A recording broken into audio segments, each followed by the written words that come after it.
umabot na po sa bilang na 64,656 ang namatay at 163,503 ang sugatan. Resulta po ng pagkapatuloy ng Israeli genocide sa Gaza Strip ayon sa pahayag ng Gaza Health Authorities.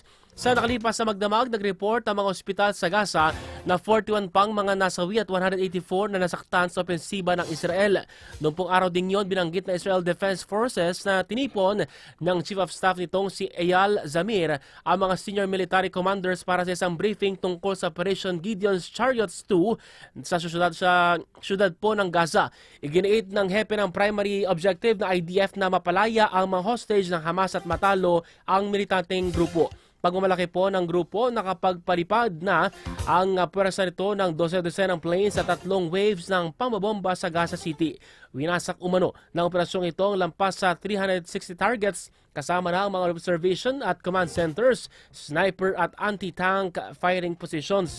Nag-issue na rin daw ang ahensya ng agarang evacuation notice na layong paalisin ang mismong mga residentes ng syudad noong pong Miyerkules. Hayagang ding binanggit ng ahensyang pagpapaigting nito ng sigalot at karahasan sa Gaza City.